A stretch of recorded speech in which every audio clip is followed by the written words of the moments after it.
오늘 하나님의 말씀 로마서 5장 15절에서 21절까지 말씀입니다.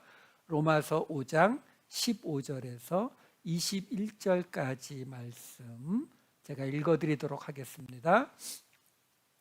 그러나 이 은사는 그 범죄와 같지 아니하니 곧 한 사람의 범죄를 인하여 많은 사람이 죽었은즉 더욱 하나님의 은혜와 또한 한 사람 예수 그리스도의 은혜로 말미암은 선물은 많은 사람에게 넘쳤느니라. 또 이 선물은 범죄한 한 사람으로 말미암은 것과 같지 아니하니 심판은 한 사람으로 말미암아 정죄에 이르렀으나 은사는 많은 범죄로 말미암아 의롭다 하심의 이름이니라. 한 사람의 범죄로 말미암아 사망이 그 한 사람을 통하여 왕노릇하였은즉 더욱 은혜와 의의 선물을 넘치게 받는 자들은 한 분 예수 그리스도를 통하여 생명 안에서 왕노릇하리로다. 그런즉 한 범죄로 많은 사람이 정죄에 이른 것 같이 한 의로운 행위로 말미암아 많은 사람이 의롭다 하심을 받아 생명에 이르렀느니라. 한 사람이 순종하지 아니하므로 많은 사람이 죄인 된 것 같이 한 사람이 순종하심으로 많은 사람이 의인이 되리라. 율법이 들어온 것은 범죄를 더하게 하려 함이라. 그러나 죄가 더한 곳에 은혜가 더욱 넘쳤나니 이는 죄가 사망 안에서 왕노릇한 것 같이 은혜도 또한 의로 말미암아 왕노릇하여 우리 주 예수 그리스도로 말미암아 영생에 이르게 하려 함이라. 아멘. 근데 읽으시면서 무슨 소리인지 이해하시겠어요? 비슷한 얘기가 계속 반복되는 것 같죠? 실제로 맞아요. 같은 이야기를 계속 반복하고 있는 부분이 맞아요. 지금 우리가 이제 오늘이 이 로마서 5장의 마지막 날이거든요. 그러니까 사도 바울이 이 5장 맨 앞에서 무슨 이야기를 했었어요? 디아, 말미암아라고 이제 말씀을 드렸잖아요. 예수 그리스도로 말미암아 구약의 예언, 평화의 언약, 제사장 언약, 메시아 예언이 이루어지고 신약의 은혜의 구원이 시작되었다. 근데 그걸 통해서 결국 뭐가 이루어졌다고요? 하나님과 하나가 되는 사랑, 성령 부음을 받아서 하나님과 하나가 되는 화목하게 되는 일이 이루어졌다. 그 이야기가 12절까지 있었어요. 그리고 그 다음에 나오는 이야기는 뭐냐면 그러면 당연히 유대인들 입장에서 아니 예수가 뭔데 그 사람 하나 때문에 이 모든 일이 다 이루어졌다라고 말할 수 있느냐? 그 질문에 대한 대답이 지난주에 보았던 아담과 예수님의 비교죠. 그렇죠? 아담 한 사람으로 그렇게 된 건데 그러면 예수 그리스도 한 사람으로 그것이 회복된다는 것이 왜 불가능하냐? 가능하다. 이 이야기를 했던 거거든요.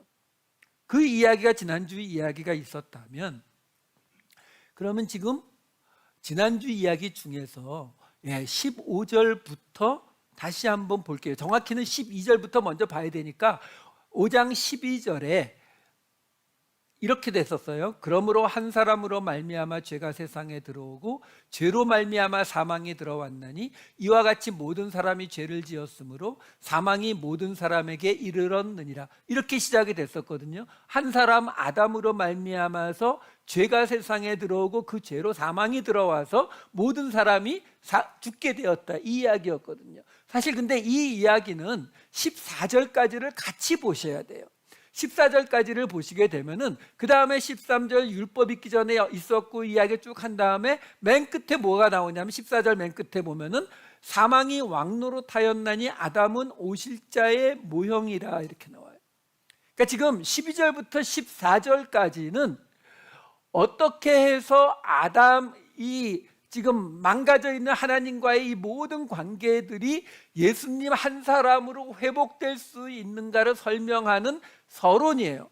근데 그 서론이 뭐냐면은 한 사람으로 말미암아서 시작됐는데 사실 그 한 사람은 오실 자 예수 그리스도의 모형이다. 이쪽이 오리지널이다. 그래서 아담으로 인해서 시작된 것이 예수님으로 인해서 본래 회복되는 게 맞다. 이렇게 지금 설명을 하는 거거든요. 근데 이 이야기를 지금 사도 바울이 그냥 이야기하고 있는 것이 아니라 창세기의 근거를 두고 이야기하고 있는 거예요. 무슨 말이냐면 아담하고 예수님하고 누가 먼저죠?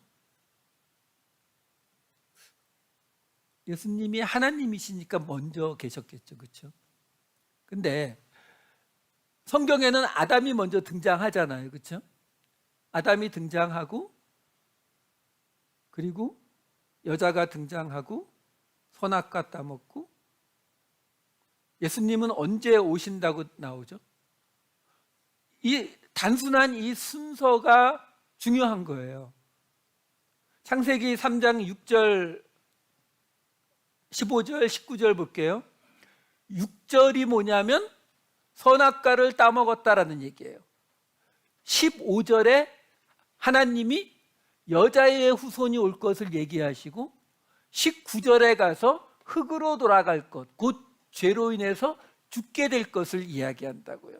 그러니까 지금 무슨 말을 하고 있는 거냐면 사도 바울이 지금 이 창세기의 순서를 가지고 이야기하는 거예요. 아담 한 사람으로 인해서 죄가 들어왔는데 그 들어온 죄로 인해서 사망이 오기 전에 이미 오실 자에 대한 예언이 들어갔다는 거예요. 그러니까 이 오실 자가 회복시키는 거는 이 자리라는 거죠. 그러니까 당연히 이 오실 자로 인해서 그 뒤에 오는 사망은 어차피 고려 대상 자체가 안 되는 거예요.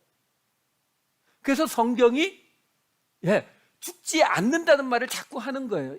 왜? 애초부터 사망이 임하기 전에 이미 예수 그리스도의 오심이 예정되어 버렸기 때문에 그래요.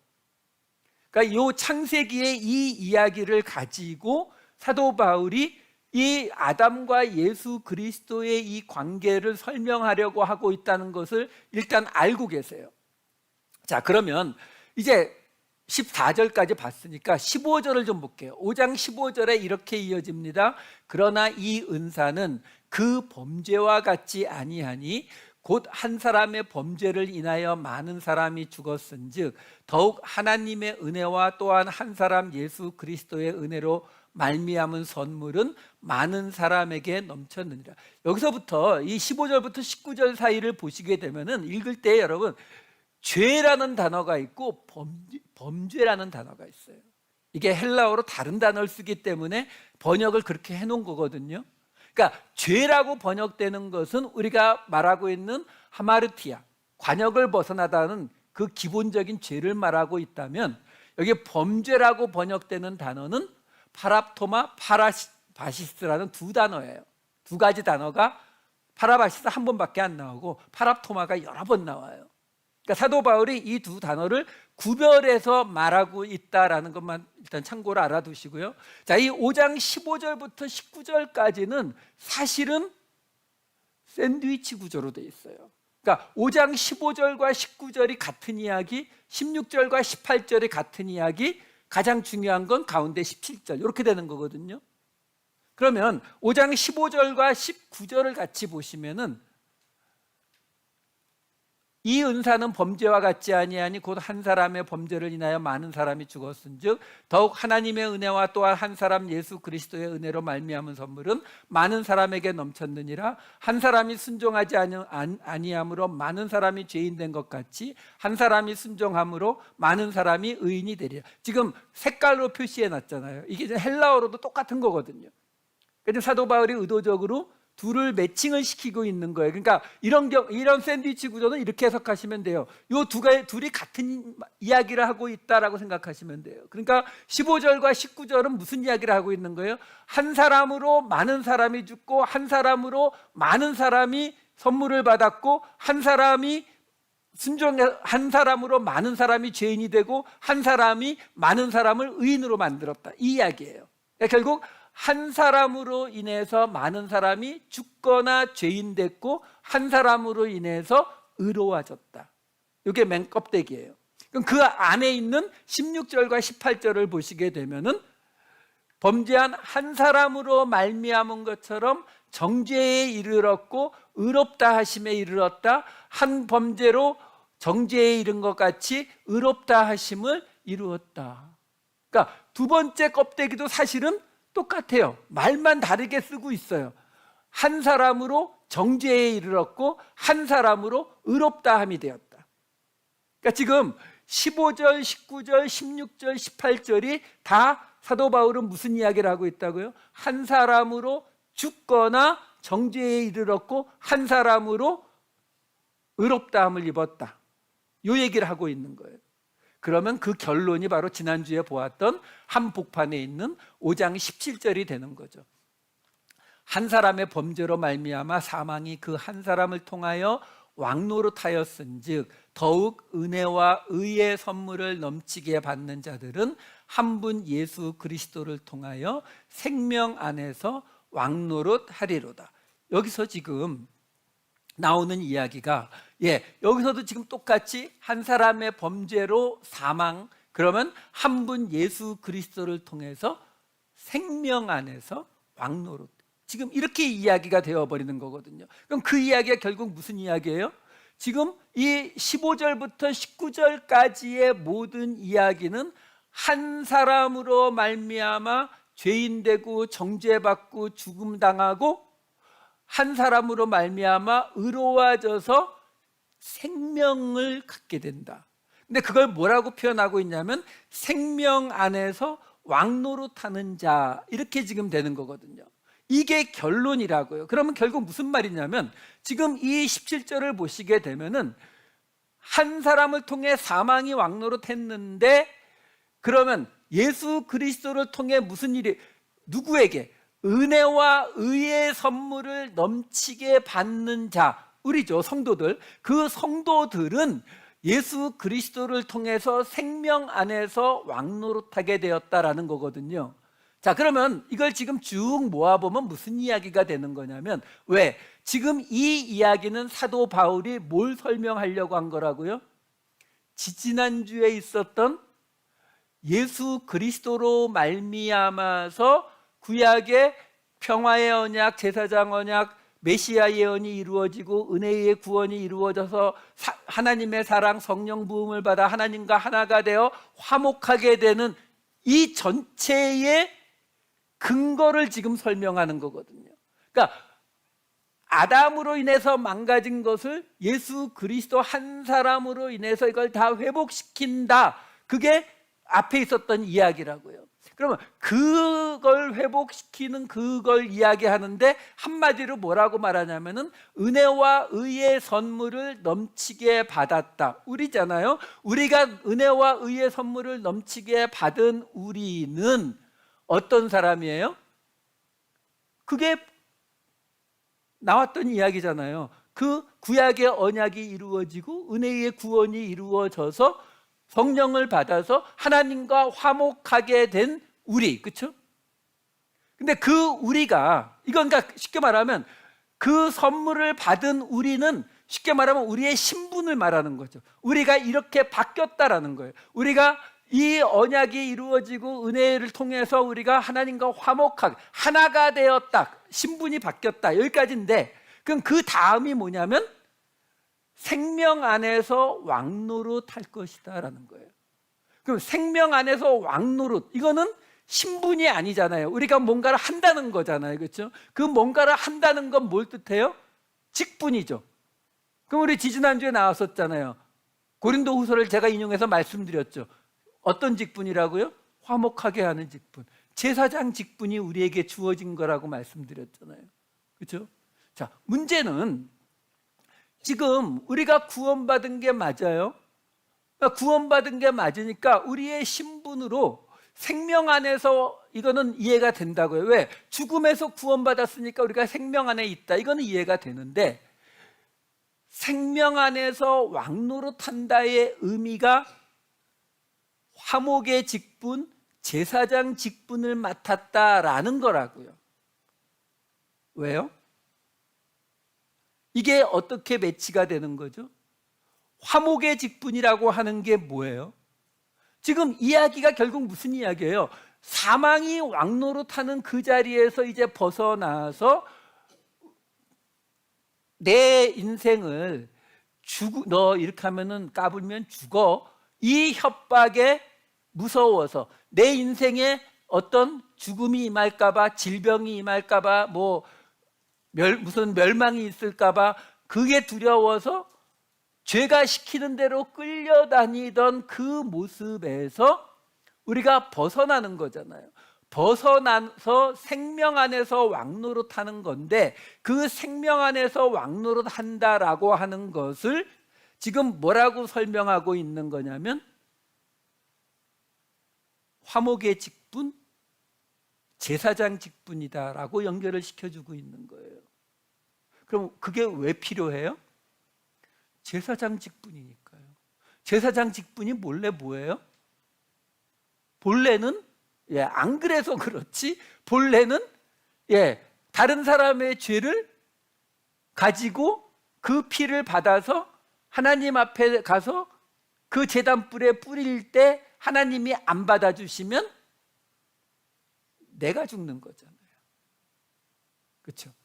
그러니까 여기에 나오는 생명 안에서 왕노릇한다, 이 개념을 결국 부활의 이야기로 넘어가는 거거든요. 여기에 부활이 따라올 수밖에 없는 이유가 여기 있는 거예요. 왜? 죽는 자리로 가라라는 거거든요. 이제 바로 이제 6장 시작하자마자 부활의 이야기로 이어져요. 6장 4절에서 6절 보시면은 우리가 그의 죽으심과 합하여 세례를 받음으로 그와 함께 장사되었나니 이는 아버지의 영광으로 말미암아 그리스도를 죽은 자 가운데서 살리심과 같이 우리로 또한 새 생명 가운데서 행하게 하려 함이라. 만일 우리가 그의 죽으심과 같은 모양으로 연합한 자가 되었으면 또한 그의 부활과 같은 모양으로 연합한 자도 되리라. 우리가 알거니와 우리의 옛사람이 예수와 함께 십자가에 못 박힌 것은 죄의 몸이 죽어 다시는 우리가 죄에게 종노릇하지 아니하려 함이니. 여기도 나오잖아요. 우리는 죄의 종노릇을 이제 끝나서 어디로 간다고요? 새 생명 가운데 행한다. 이게 지금 오늘 아까 나온 생명 안에서 왕노릇한다라는 이야기거든요. 그러면서 부활과 예수님과 똑같이 죽음, 그 죽음에도 연합했으면 예수님의 부활에도 연합한 자가 되는 것이 맞다. 근데 이런 이야기를 여러분 왜 해요? 왜 우리는 예수님의 부활에 대해서 부활절을 지키면서, 사실 교회가 지키는 절기 가운데에서 가장 중요한 절기가 이 부활절이거든요. 우리 기독교의 교리 가운데에서 결코 양보할 수 없는 교리가 이 부활이에요. 근데 그 부활을 왜 그렇게 강조하는지에 대해서는 별로 생각들이 없어요. 사실요, 어떤 분들은 그래요. 성경을 막 뒤져가지고 과학적으로 볼 때 예수님이 부활하신 건 맞다. 어떤 분들은 사도들의 모습을, 제자들의 모습을 보고 이런 걸 봐도 예수님이 부활한 것이 맞다. 이렇게 그걸 증명해 보려고 굉장히 노력하시는 분들이 많아요. 근데 예수님의 부활은 그렇게 증명되지 않아요. 아무리 그렇게 말해봐야 사람들 믿지도 않습니다. 그러면 예수님의 부활은 어떻게 증명될 수 있어요?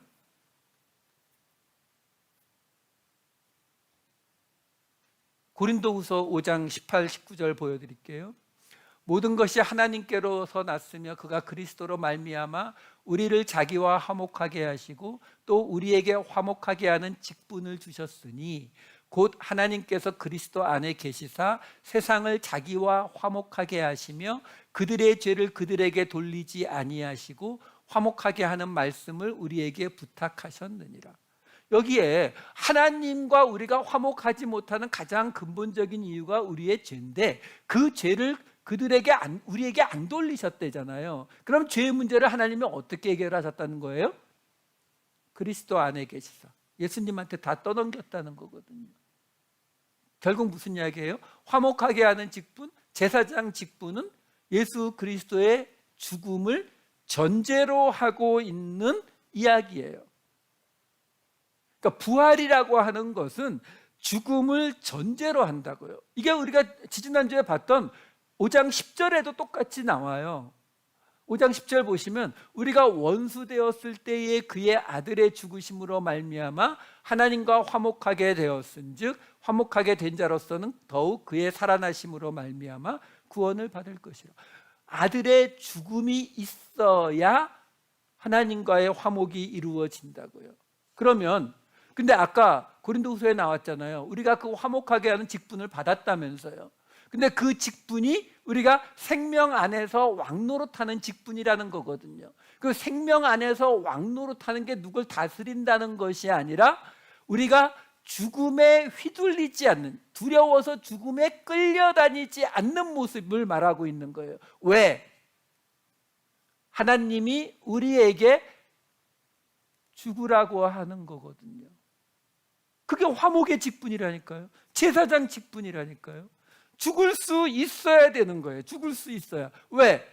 우리가 나를 위해서, 나를 하나님과 화목시키기 위해서 예수님이 죽으셔서 나와 하나님이 화목됐는데 이제 우리더러 하나님과 세상을 화목시키라고 하면, 그 직분을 나한테 맡겼다고 하면 하나님과 세상의 화목을 위해서 나더러 죽으라는 거예요. 근데 죽으라면 죽어요? 당연히 싫죠. 당연히 두려워하죠. 왜? 우리는 사망의 왕노릇하는 것에 너무 익숙하거든요. 죽었는데 끝이면 어떡해요? 그렇죠? 나만 손해보고 끝나면 어떡하냐고요. 그래서 부활의 이야기가 계속 오는 거예요.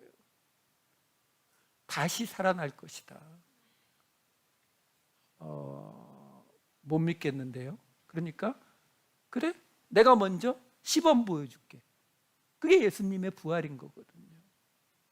그러니까 우리 기독교 교리의 가장 핵심 부분이 여기에 있어요. 그러니까 하나님과 세상을 화목시키려는 직분을 맡았다라고 하면은 복음을 들고 나가서 선교해야, 전도해야지, 뭐 이런 거 생각하시는 분들이 있어요. 아니요, 그거는 수단일 뿐이에요. 근본적으로 우리가 죽지 않으면 그 화목은 일어나지 않아요. 우리 오집사님 기도하셨지만 이스라엘과 팔레스타인 전쟁은 우크라이나와 러시아 전쟁하고도 또 달라요. 뭐가 달라요? 멀리서 아무도 모르는 그냥 한 개인이 생각해도 도대체 해답이 안 보이는 전쟁이잖아요. 그렇죠? 사람들이, 어떤 사람은 이스라엘 편을, 어떤 사람은 팔레스타인 편을 들면서 인터넷상에서도 굉장히 싸우는 모습을 많이 봐요. 그러니 제3자들이 보기에도 그 모양이니 당사자들 사이에 이게 화목이 일어날 수 있을까요? 근데 아시지만 화목이 일어나는 방법은 하나밖에 없어요. 지금 왜 안 되는 거예요? 서로 손해보지 않겠다는 거죠. 쳐들어와서 우리 민간인들을 이렇게 죽였는데 이걸 그냥 두고 볼 수 없다. 우리만 손해볼 수 없다. 가서 죽이니까 그쪽은 또 똑같이, 그렇죠? 너희는 그 전에 안 그랬냐? 그럼 그 전에 이러고 있는 거잖아요. 사실 성경이 말하는 정답은 이미 나왔잖아요. 왜? 손해를 봐야 돼요. 손해를 봐야 이게 끝날 수 있어요. 근데 어느 쪽더러 이게 안 되잖아요. 아니요, 저는 지금 이 미국 땅에서 편안히 있으니까 이런 말 할 수 있는데, 이게 지금 이스라엘과 팔레스타인이 아니라 내 조국 한국이나 미국이 지금 그 당사자로 들어가 있다. 아니 뭐 꼭 전쟁까지 안 가도 우리 공동체가, 우리 가족이, 내 사랑하는 사람이, 아니 내가 한 다리 건너 아는 사람이라도 그 당사자로 들어가 있다. 그럼 이런 말 못하죠. 아니 저도 뭐 저 죽여라 뭐 이러고 덤벼들지 모르겠어요. 그렇죠? 충분히 이해해요. 근데 문제는 뭐예요? 그 결과가 지금 이스라엘 팔레스타인 전쟁이죠. 그렇게 미워하고 싸운 결과가, 손해보지 않겠다고 한 결과가 지금 이스라엘 팔레스타인 전쟁이라고요. 똑같아요. 하나님과 죄를 지은 우리의 모습이 하나님도 양보할 자리가 없어요. 왜? 하나님이 죄인을 받아들일 수는 없잖아요. 그럼 우리는, 인간은 죄를 안 지으면 돼요. 그렇죠? 근데 죄를 어떻게 안 지어요? 죄 안 짓고 살 방법이 있어요? 아니, 그냥 아주 쉽게 생각하시면 돼요. 사냥 나갔는데 짐승 한 마리도 못 잡고 갑자기 가뭄이 와서 밭에 농작물 다 없어졌는데, 저 멀리 보니까 멀리 있는 이웃집에는 아직 먹을 게 많은데 내 아내와 내 자식이 지금 굶어서 오늘낼 하고 있으면, 그러면 뭐 그래도 뭐 그냥 죽어야지 뭐 이러실 거예요? 여러분들은 그럴 수 있을 것 같긴 한데 저는 못할 것 같아요. 저는 칼이 어디 있더라 뭐 이런 거 찾을 것 같아요. 그렇잖아요. 그게 우리의 본성이거든요. 그러니까 그 하나님과 우리를, 이스라엘과 팔레스타인을 어떻게 하면 된다고요? 누가 손해보면 된다고요?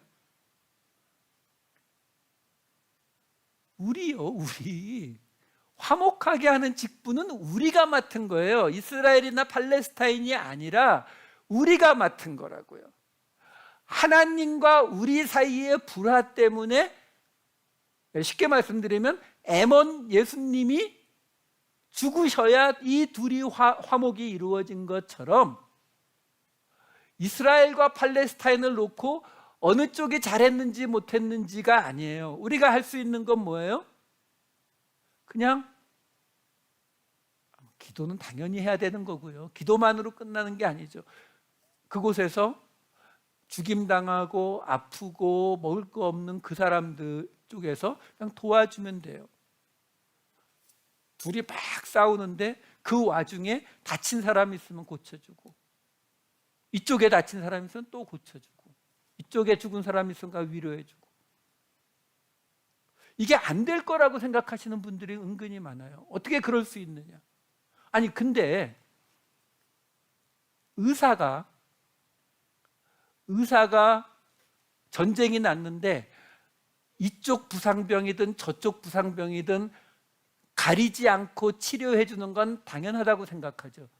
그러니까 전쟁 중에도 병원이나 이 적십자 그려놓은 거는 공격 안 하는 게 룰이잖아요. 뭐 안 지킬 때가 많이 있지만 어쨌든 룰이 그렇잖아요.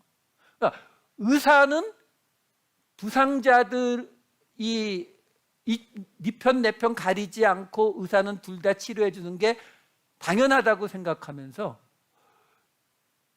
예수를 믿는 사람들이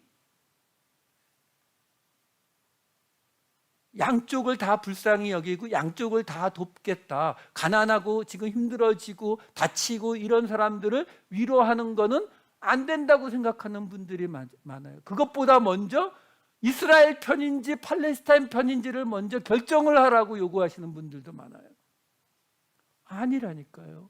우리에게 맡겨진 화목의 직분을 맡았다라고 하는 것은 그 불화하는 사람들을 위해서 우리가 대신 죽겠다라고 하는 자리로 가는 거예요. 그게 힘들기 때문에 하나님이 이 땅에 오셔서 죽었다가 살아나시는 것을 보여주실 수밖에 없는 거예요. 왜? 그러지 않으면 우리가 그 길을 가는 거는 그래도 힘든데, 그걸 알아도 힘든데, 그걸 모르는 상태에서 우리가 그 길을 어떻게 가요? 그게 은혜와 의의 선물을 받은 것이고, 그게 화목하게 하는 직분을 가진 것이고, 그게 생명 안에서 왕노릇하는 거예요. 자, 그리고서 이제 그게 19절까지의 이야기라고요. 그리고 이제 20절로 넘어갈게요. 율법이 들어온 것은 범죄를 더하게 하려 함이라. 그러나 죄가 더한 곳에 은혜가 더욱 넘쳤나니. 여기에 아주 논란이 많이 되는 구절인 거예요. 율법이 들어온 것은 범죄를 더하게 하려 함이라. 여기 지금 이 사도 바울은 애초부터 지금 여기 들어온 것은 이라고 번역이 된 이 파레이세코마이라고 하는 단어는 파라가 옆에서, 세코마이가 들어오다기 때문에 옆에서 들어오다, 슬그머니 끼어들다 이런 뜻이에요. 그러니까 사도 바울은 애초부터 지금 무슨 말을 하고 있는 거냐면 복음, 예수님과 율법이 대등하게 이렇게 지금 대조되는 입장이 아니라고 보는 거예요. 지금 아담과 예수 그리스도를 지금 이야기하고 있는데 이 과정에서 율법은 그냥 잠시 어떤 목적으로 끼어 들어온 거라는 거예요. 근데 그 율법이 끼어 들어온 이유가 뭐냐면 범죄를 더하게 하려 함. 범죄. 파랍토마라는 단어인데요. 범죄를 더하게 하려 한다라는 말을 하고 있는 거거든요. 이게 좀 어렵죠. 왜냐하면 율법을 주신 분이 하나님이거든요. 근데 하나님이 율법을 주셔서 그 율법이 근데 죄를 더하게, 범죄를 더하게 하려고 했다? 그러니까 보통 이 구절을 어떻게 해석하느냐면은 로마서 5장 13절이나 3장 20절 말씀처럼 죄가 율법 있기 전에도 세상에 있었으나 율법이 없었을 때에는 죄를 죄로 여기지 아니하였느니라. 그러므로 율법의 행위로 그의 앞에 의롭다 하심을 얻을 육체가 없나니 율법으로는 죄를 깨달음이니라. 이런 구절을 가지고 율법이 없었을 때에는 그걸 죄로 깨닫지를 않았기 때문에 율법이 오면서 그것들이 죄라는 것들을 깨달아서, 그러니까 무슨 말이냐면 사람은 그대로 있고 똑같이 행동하고 있는데 율법이 오면서 너 이것도 죄야 저것도 죄야 이렇게 말을 하니까 이게 죄구나라는 걸 깨달아서 일종의 착시 효과처럼 죄가 늘어나게 되었다.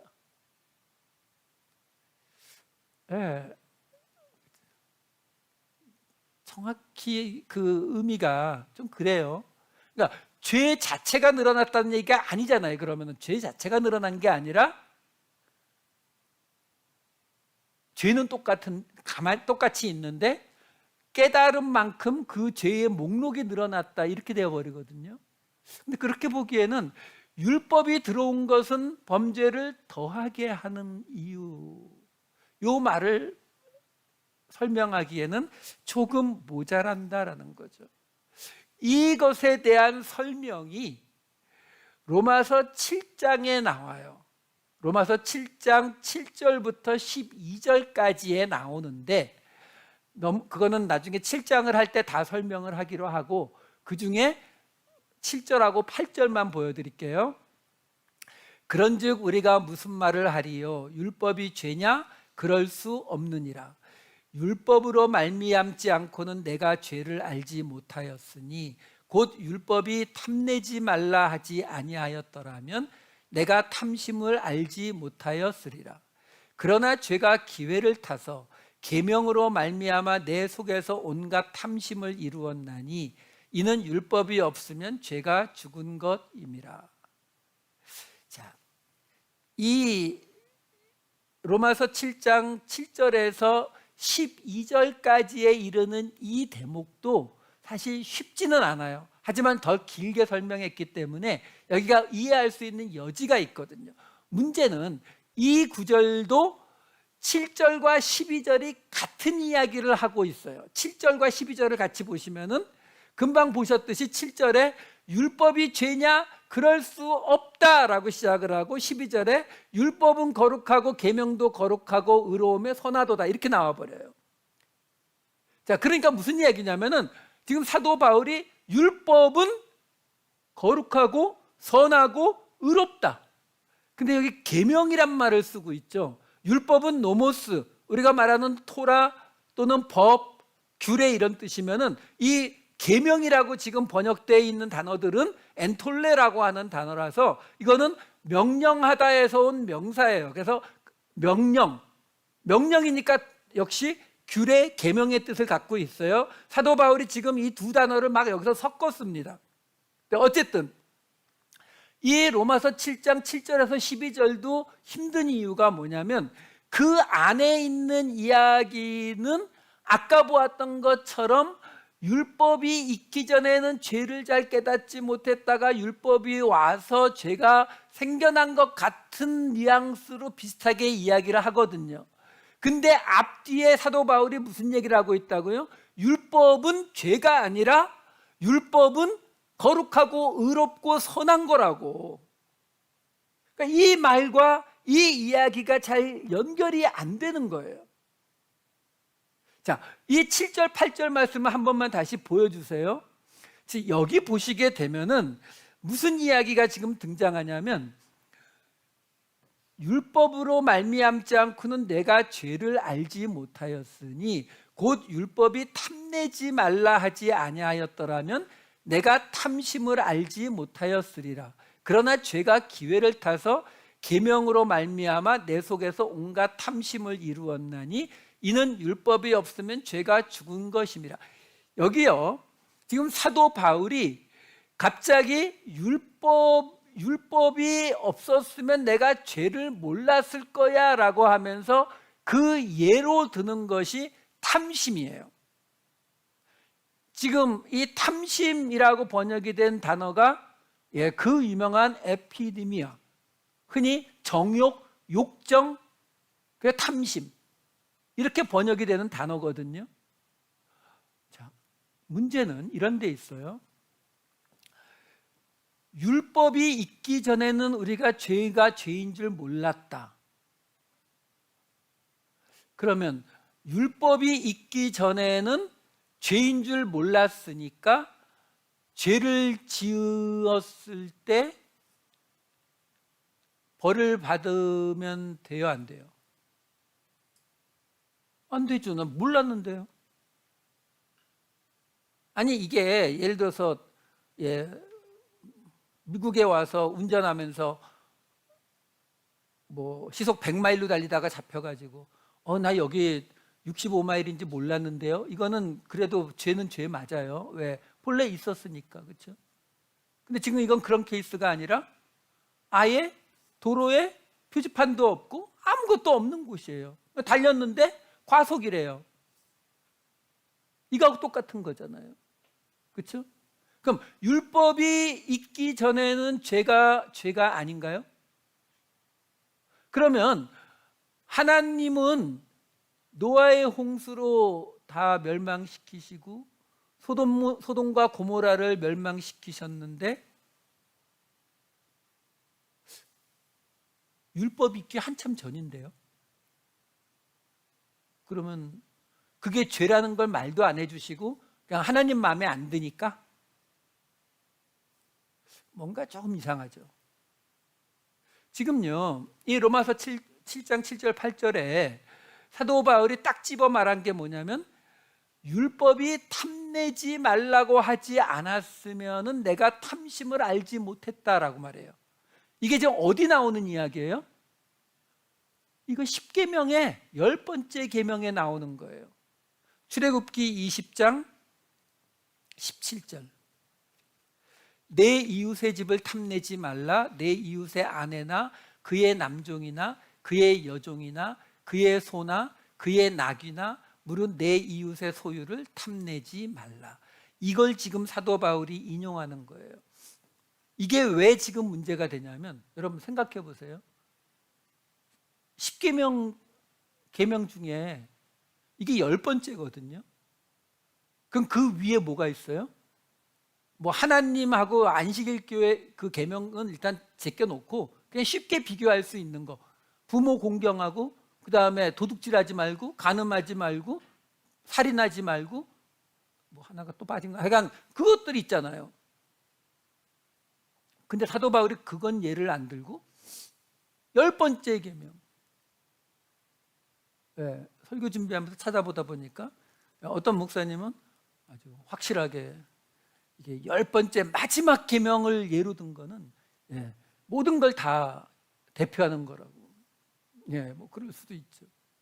근데 여러분, 왜 사도 바울이 이 이야기를 했어요? 무슨 말이냐면요, 여러분, 율법이 없었다고 죄가 죄로 존재하지 않았던 것이 아니에요. 아브라함 때든 이삭 야곱의 때든 살인, 부모를 공경하지 않고 도둑질하고 간음하고 이거 다 죄 맞아요. 어떻게 죄가 아니에요? 인간 사회인데. 근데 사도 바울이 왜 10번째를 했다고요? 이게요, 아까 그 출애굽기 말씀 20장 그 17절 말씀을 보시면 내 이웃의 집을 탐내지 말라 이렇게 나오잖아요. 여기 이 탐내다라고 번역이 된 히브리어가 하마드라는 단어거든요. 하마스가 아니고 하마드. 근데 이 하마드라고 하는 단어가 그렇게 부정적인 의미의 단어가 아니에요. 이 단어가 구약 성경에 굉장히 많이 사용이 되는데요, 그 중에 제가 몇 개만 예를 들어서 보여드릴게요. 창세기 2장 9절부터 볼게요. 여기 보시면은 그 땅에서 보기에 아름답고 먹기에 좋은, 여기 아름답고가 이 하마드 단어예요. 신명기 7장 25절에 보시면은 둘째 줄에 은이나 금을 탐내지 말며, 이 탐내다, 이것도 하마드 맞아요. 그 다음에 여호수아서 7장 21절에 그 아간의 사건을 보시게 되면은 거기에 내가 금덩이 하나를 보고 탐내어 가졌다, 이거 하마드, 탐내다 맞아요. 그다음 문제는 이사야서 53장 2절 보시면 이거 예수님에 대한 메시아 예언이거든요. 여기에 풍채도 없은즉 우리가 보기에 흠모할 만한, 흠모하다, 이게 하마드예요. 그 다음에 다니엘서 9장 23절에 둘째 줄에 보시면 너는 크게 은총을 입은 자라, 여기 크게 은총을 입은, 이게 하마드예요. 다니엘서 10장 3절을 보시게 되면은 새 이래가 차기까지 좋은 떡을 좋은이 하마드예요. 그러니까 이 하마드라는 단어가 어떤 뜻이냐면은 어떤 아름답고 좋은 것에 대해서 그것을 바라다, 갈망하다, 그러니까 탐내다의 뜻도 있는 게 맞아요. 근데 이 단어 자체가 이렇게 부정적인 의미로만 사용되는 단어는 아니라는 거예요. 문제는 이 단어가 아까 말씀드린 에피드미아, 욕정, 정욕의 뜻을 가진 헬라어 단어로 번역이 되면서 우리가 생각할 때에 굉장히 부정적인 의미로 깨달아지는 거예요. 그러니까 사도 바울이 이 이야기를 왜 꺼내는 거냐면, 율법이 와서 10계명도 있고 뭐 다른 거 다 있지만 10계명을 예를 들면 1번부터 9번까지의 계명은 율법이 없었어도 자기가 그걸 안 지키면 죄라는 걸 알았다는 말이에요. 왜? 살인하지 않고 간음하지 않고 도둑질하지 않는 거는 당연한 이야기니까. 근데 내 이웃의 아내를 아름답게 생각하는, 그것도 조금 문제가 있긴 한데, 그러니까 좋게 생각하는 거, 내 이웃의 낙이나 소에 대해서 좋게 생각하고 바라고. 여러분, 10계명에 이런 계명이 있어요. 이거 지금 신약이 아니라 구약이에요. 구약 시대에 내가 어떤 행동을 하지 않고 마음에 좋아요, 백보양보해서 그냥 신약의 에피드미아 맞게 탐내고 정욕하고 이런 마음을 가졌다고 쳐요. 근데 행동은 안 했어요. 그럼 죄예요? 구약 시대라니까요. 그러니까 사도 바울이 그 이야기를 하는 거예요. 율법이 알려주지 않았으면은 탐심을 갖는 게 죄라고 하는 걸 내가 깨닫지 못했어. 이걸 예를 드는 거예요. 그래서 우리가 잘못 해석하는 구절이 있잖아요. 예수님의 말씀에도 마태복음 5장 27, 28절. 또 간음하지 말라 하였다는 것을 너희가 들었으나 나는 너희에게 이르노니 음욕을 품고 여자를 보는 자마다 마음에 이미 간음하였느니라. 여기 음욕을 품고라고 하는 단어, 이 번역된 단어가 에피디미아예요. 그러니까 정욕으로. 근데 이게 마태복음이에요. 유대인들에게 하는 말씀. 무슨 말이에요? 히브리어 하마드를 말하고 있는 거라고요. 그러니까 예수님이 지금 이거는 마음으로부터 간음하지 마, 이 목적으로 말씀하시는 것이 아니라 너희들 율법에 그 마음으로부터의 어떤 그 마음도 하나님 앞에 죄가 되는 걸 깨달으라는 뜻이에요. 이게 유대인들한테는 이 말이 그렇게 이상한 말이 아니라니까요. 왜? 10계명 중에 10번째인데요. 뭐. 자, 결국 지금 이 하마드라고 하는 이 단어가 창세기 바로 그 선악과 사건에서도 또 등장을 합니다. 창세기 3장 6절을 보시면은 여자가 그 나무를 본즉 먹음직도 하고 보암직도 하고 지혜롭게 할 만큼 탐스럽기도, 이게 하마드예요. 그러니까 탐낼 만큼이 됐다는 거예요. 자, 문제가 뭐냐면 그 전에 무슨 이야기가 있었느냐면 창세기 2장 17절에 보시면은 선악을 알게 하는 나무의 열매는 먹지 말라, 내가 먹는 날에는 반드시 죽으리라 하시니라. 창세기 3장 1절과 5절, 뱀은 여호와 하나님이 지으신 들짐승 중에 가장 간교하니라. 뱀이 여자에게 물어 이르되 하나님이 참으로 너희에게 동산 모든 나무의 열매를 먹지 말라 하시더냐. 너희가 그것을 먹는 날에는 너희 눈이 밝아져 하나님과 같이 되어 선악을 알 줄 하나님이 아심이니라. 여기 창세기 2장 17절만 제가 썼는데 깜빡했어요. 요 바로 앞에 16절이 필요했었거든요. 요 바로 앞에 16절에 뭐라고 나오냐면 하나님께서 아담에게 명령하여 이르시되, 이렇게 나와요. 명령하시기를 선악과 열매 먹지 말라고, 너 죽을 거라고. 명령, 아까 설명드렸죠. 사도 바울이 지금 이 이야기에서 율법과 계명이라는 단어를 두 개를 섞어 쓰고 있어요. 율법은 노모스, 계명은 명령이라는 뜻의 엔톨레를 쓰고 있거든요. 그러니까 지금 무슨 설명을 사도 바울이, 우리가 이 이런 것들이 없어서 이런 말들이 어렵게 느껴지는 거지 유대인들에게 이해하기 어려운 말들이 아니에요. 쉽게 말하면 지금 사도 바울이 무슨 이야기를 하는 거냐면, 자, 아담이 선악과를 따먹은 죄를 지었는데 그 선악과를 따먹기 전에 어떤 일이 있었어요? 뱀이 와서 유혹했죠. 한마디로, 야, 하나님이 말한 거 틀려. 요 죄의 유혹이 왔다고요. 근데 그 뱀의 죄의 유혹 이전에 뭐가 있었다고요? 하나님의 명령, 엔톨레, 계명이 있었다고요.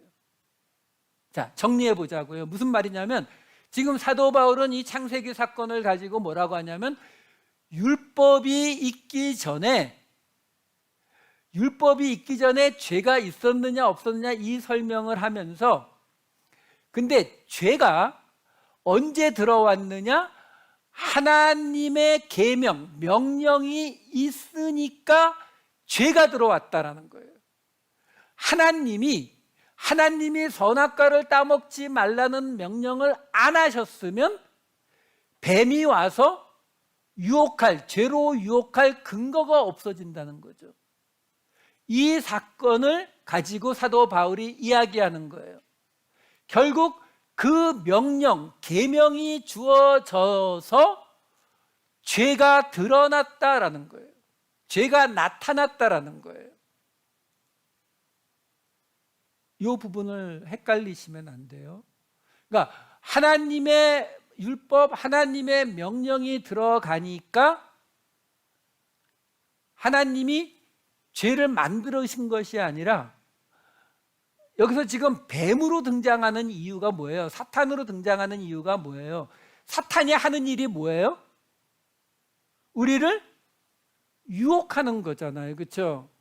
욥에게 행한 일이 뭐예요? 예. 욥에게 뭐 아프게 하고 뭐 하고는 다 수단인 거고, 결국 어떻게 하려고요? 하나님을 부인하고 하나님을 원망하게 만들려고 하는 게 사단의 목적이잖아요. 그러니까 지금 똑같이 그거를 하나님의 계명이 주어지니까 사단은 그 계명을 지키지 않게 하려는 죄의 발생이 시작됐다는 거예요. 이게 이해가 되셔야 돼요. 그래서 사도 바울이 뭐라고 말하는 거예요? 아까 오늘 본문에 로마서 7장 7절 8절에 시작이 어떻게 됐다고요? 율법이 들어온 것은 죄를 더하려 함이라. 죄송해요. 오늘 본문이었어요. 5장 20절.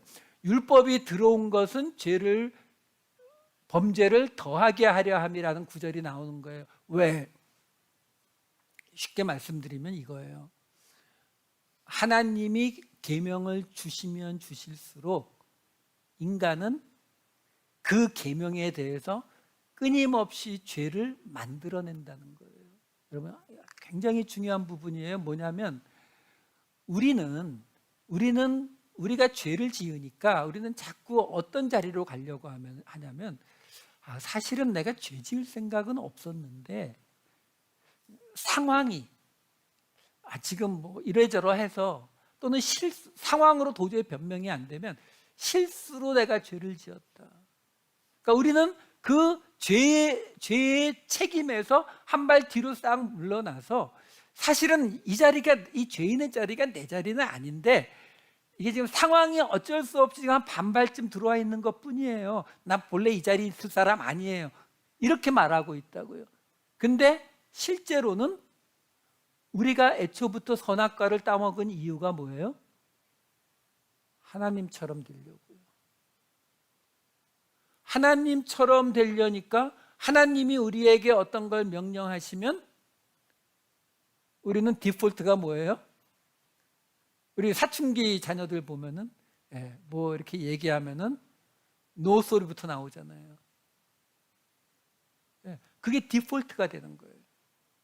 그러니까 그걸 생각을 하시면 돼요. 그러니까 사도 바울이 그 이야기를 하고 있는 거예요. 율법이 들어온 이유는 한마디로 말하면은 너희들이 가지고 있는 그 죄성을 죄다 끄집어내기 위해서요. 왜요? 그 바로 뒤에 5장 20절 다시 보여주시면은 뭐라고? 5장 20절이요. 5장 20절 다시 보여주시면은 죄가 더한 곳에 은혜가 더욱 넘치게 하기 위해서요. 이거를요, 그냥 여러분, 그냥 하나님이 은혜를 그냥 이렇게 팍 쏟아버린 다음에 뭐 적당히 다 알아서 젖어라 이렇게 하시는 게 아니잖아요. 그렇죠? 한 사람 한 사람에게 다 그 은혜를 넘치게 부어주셔야 되는 거거든요. 근데 어떤 문제가 있어요? 우리가 죄를 인정하지 않으면, 그렇죠? 죄가 있는 곳에 은혜가 덮어져야 되는데 어떤 건 내가 가리고 있으면 이걸 다 열어버리는 거예요. 우리가 아까 보았던 15절에서 19절에 이르는 그 내용도 다시 보시게 되면은 그 이야기를 하고 있어요. 지금 15, 16절, 17절은 결론이니까 뺀 거예요. 15, 16, 18, 19 보시게 되면은 뒷부분은 다 똑같은 이야기예요. 그리스도의 은혜로 말미암은 선물은 많은 사람에게 넘쳤느니라. 은사는 많은 범죄로 말미암아 의롭다 하심의 이름이니라. 많은 사람이 의롭다 하심을 받아 그 다음에 순종함으로 많은 사람이 의인이 되리라. 그러니까 하나님의 목적은 애초부터 많은 사람, 여기 파스타라고 하는 이 단어는 많은, 모든, 그러니까 맨이라는 뜻도 있고 올이라는 뜻도 있거든요.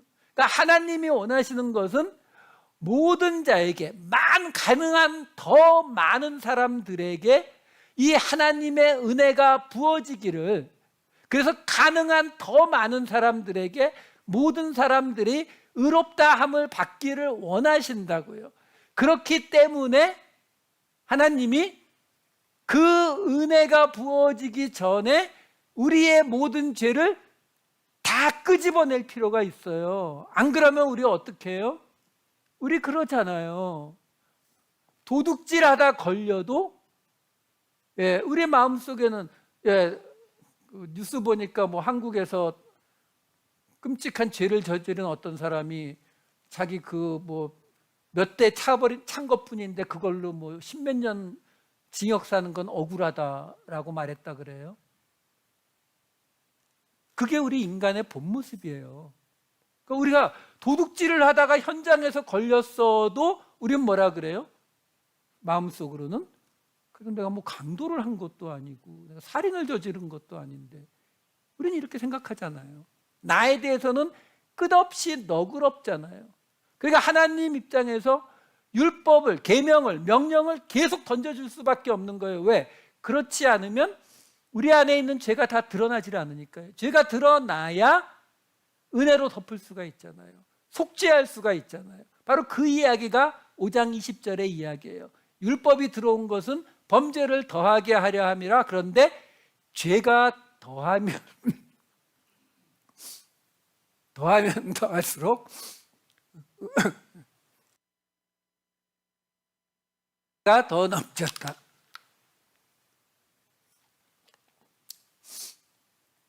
자, 이제 마지막 5장 21절 보고 마치도록 할게요. 5장 21절에 이렇게 나옵니다. 이는 죄가 사망 안에서 왕노릇한 것 같이 은혜도 또한 의로 말미암아 왕노릇하여 우리 주 예수 그리스도로 말미암아 영생에 이르게 하려 함이라. 끝에 것만 설명하고 마칠게요. 이 모든 이야기의 결론이 우리 주 예수 그리스도로 말미암아 영생에 이르게 하려 함이라. 이게 결론이에요. 나중에 집에 가서 찾아보시면은 이 5장 전체 1절부터 21절까지 가는데 중간에 한 번 끊기잖아요. 이 첫 번째의 마지막이 12절이거든요. 그리고 이 마지막이 21절이에요. 12절이 맞을 거예요. 11절. 첫 번째의 마지막이 11절이고 그 다음에 또 시작해서 21절에 끝나요. 이 첫 번째 시작이 어떻게 시작했냐면 디아 예수 그리스도, 예수 그리스도로 말미암아라고 시작을 했어요. 그리고 11절에 그 결론이 예수 그리스도로 말미암아 화목하게 우리가 되었다는 게 결론이에요. 그리고 지금 아담과 예수님의 비교를 쭉 이어져서 마지막 5장 21절이 예수 그리스도로 말미암아 영생에 이르렀다라는 게 결론이에요. 그러니까 이 모든 이야기는 예수 그리스도로 말미암아 시작이 되어서 예수 그리스도로 말미암아 화목에 이르고 예수 그리스도로 말미암아 영생에 이르렀다, 영원한 생명을 얻었다라는 것이 마지막 결론이에요. 로마서가 어려워요. 한마디로 가장 쉬운 방법 하나 알려드릴게요. 그리스도를 믿는 모습은요, 언제나 생명으로 완성되는 거예요. 죽음이 아니에요. 생명으로 완성되는 거예요. 어떤 곳에서든, 그게 교회든 어떤 단체든 어디에서든 상대방을 적대시하고 상대방을 미워하라고 증오하라고 저들은 없어져야 된다라고 말하는 곳이 있다면 거기는 예수 그리스도를 믿는 곳이 아니에요. 이거는 제 손가락 정도가 아니라 목숨을 걸고 말씀드릴 수 있어요. 왜? 생명으로 완성되는 거거든요. 영원한 생명인 거예요. 러시아든 우크라이나든 뭐 민족적인 문제든 뭐 가정적인 문제든 어떤 문제든 그리스도인들의 마지막은 생명으로 끝나는 거예요. 영원한 생명이 우리에게 있느냐 없느냐 이 이야기를 하고 있는 거예요. 우리가 할 일은요, 선악을 따지려고 하지 마세요. 누가 더 옳았는지 그걸 어떻게 알아요? 부부가 싸운 이야기를 들어봐도 서로 다른 이야기를 하는 판에 민족이 다르고 단체가 다르면 그게 결론이 나겠느냐고요. 그런 일들은요, 똑똑한 사람 많은 세상에게 맡기셔도 돼요. 그 사람들이 세상을 망칠까 봐 걱정된다고요? 괜찮아요. 망치든 말든 알아서 하라고 하세요. 우리가 할 일은 그 속에서 생명을 나누어 주는 일들이에요. 힘들고 어렵고 죽임을 당하고 미워하고 증오하는 사람들에게 사랑을 보여주고 생명을 나누어 주고 우리의 가진 것을 나누어 주는 거예요. 여러분, 우리가 알다시피 예수님의 부활은요, 예수님의 그 다시 사시는 모습은 논리로 증명된 게 아니에요. 과학으로 증명되지 않습니다. 그건 뭘로 증명됐어요? 사자굴에서 사자에게 뜯기면서도 찬양을 불렀던 사람들, 전염병 속에서 그 버려진 환자들을 집에 데리고 왔다가 도리어 그 전염병으로 죽어가면서도 그 일을 했던 사람들, 그 사람들을 볼 때의 사람들이 진짜 저 사람들은 다시 사는 것을 믿고 있구나라는 걸 깨닫는 거예요. 그럴 때의 세상이 화목해지는 거예요. 그리스도인들의 자리가 바로 그 자리예요.